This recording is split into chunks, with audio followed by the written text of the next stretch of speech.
Welcome to the African Art Museum of Maryland. I am the founder of the museum. I serve as the director. We're privileged to be exhibiting the stone collection of the Shirley and Ben Vonderheide collection of stones that are currently being uncovered in the areas of West Africa that include Liberia, Sierra Leone, and Guinea.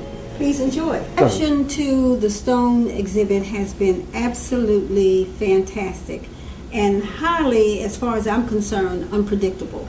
In our 36-year history of this museum, we have never exhibited stones of this quality before. As a matter of fact, we've never had primarily a stone collection. So this is the first time that we have ever presented stones of this quality to the general population. And quite frankly, I did not expect the response that we've gotten. We had a young lady we were being interviewed for something else, and we were sitting in the corner, and she said while I was talking, she could not take her eyes off of this one stone. We have a young lady here who is fluent in Spanish. She is one of our volunteers, and I asked her on the 9th of October, we're going to do this African art in many languages, and I asked her to choose a piece that she would like to talk about, and she had changed her mind from head covering from the Democratic Republic of Congo to one of the stones in the case. And I asked her why. She said, I don't know, it just appealed to me. So this is something that you cannot give to a person. The people are attracted to the stones because, and often they don't know why. And we are just surprised at it. We're also delighted at it. We wish we could keep them longer, because I think the longer we keep them, the more people will be enthused about them, and the more people will be attracted to them. So the response has been, I did not predict the response, and the response has been absolutely overwhelming. And then when Ben came in a couple of weeks prior to this and talked about them, the response to that has been overwhelming. And people have called to ask about it. They wanted to ask about Ben too. But they were calling, asking about the stones and the origins and what we can do to keep them and things like that. So we are absolutely delighted. As a small institution, or even if we were as big as the Louvre, we are absolutely delighted to have had the privilege of having them here. We hope you'll come and see them. Is a gentleman that I have respected ever since I met him, and respected for good reason. He is a foremost authority on the traditional arts of Africa, as well as being quite an accomplished artist himself. And his name is Dr. Kwaku Aforianza. His resume reads like who's who in the world, and we are privileged now to introduce to you Dr. Kwaku Aforianza, who is kind enough to act as our curator for the African Art Museum of Maryland, and also as the foremost authority on the stones that are in the Ben and Shirley Vonderheide collection. Dr. Kwaku Aforianza, I present to you. African Art Museum of Maryland, hosting this very important collection of stones from West Africa. And as we all know, the director of the museum, a very dynamic woman who established this museum, has done a tremendous job in promoting African art of all types. And these stones coming here add to the quality of the museum's collection. And as the director said, this is the first time we're having stones on display. And they have attracted a lot of attention. Stones come from the earth. The earth is the mother of our humankind. So therefore, any product, anything that evolved or was created from earth has that kind of spiritual quality that is overall, we cannot explain it. It's mystical, and it's divine. And that is why our African artists, African traditional artists, our great ancestors thought of using stones as a way of capturing certain very important spiritual energy for a variety of purposes, for childbearing purposes or fertility purposes, for initiation purposes, for installation of chiefs, and also for agricultural productivity purposes. Now, they can also be seen as art. And as art, they have their own particular messages that they carry or they send to the viewers.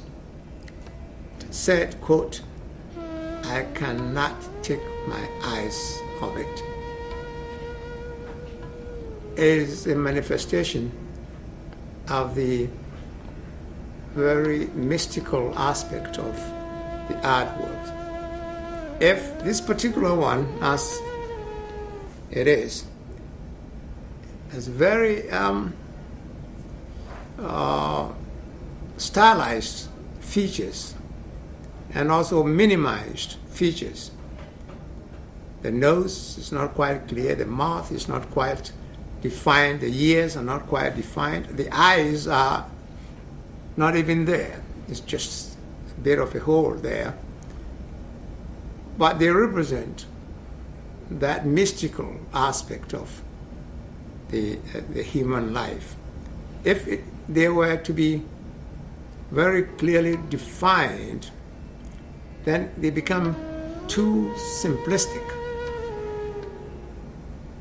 too straightforward, and therefore you can just look at it and see this is a face with eyes and nose and so on. But when they are blurred, when they are stylized, when they are minimized, you begin to wonder what is behind it, and always there is something behind it, a powerful message, powerful spirit behind it. So that they are carved to represent a very mystical power. And some of them are also highly exaggerated in forms. Some of the features such as eyes and noses and mouths are highly exaggerated. Here again, the idea is same as simplifying them and stylizing them. The exaggerations are supposed to emphasize certain ideals, certain values inherent in the object. So noses and mouths and eyes are highly exaggerated. And in some cases, some of the features are also highly simplified. All because these objects are supposed to be seen as vehicles for spiritual interaction. So they give you, it's a medium, so that that medium cannot be easily deciphered. You cannot just put your finger on it. So particularly this one that you see here as a chief with crocodile, holding a crocodile or embracing a crocodile, and at the same time another crocodile at the back of the chief. This object is used during the installation of chiefs, or in some ethnic groups they say installment or enskinment of chiefs. And the crocodiles represent some of the mystical aspect of chieftaincy, because crocodiles are known to be spiritually very unique, and even biologically they are also very unique. They live in water, and they can also live on land.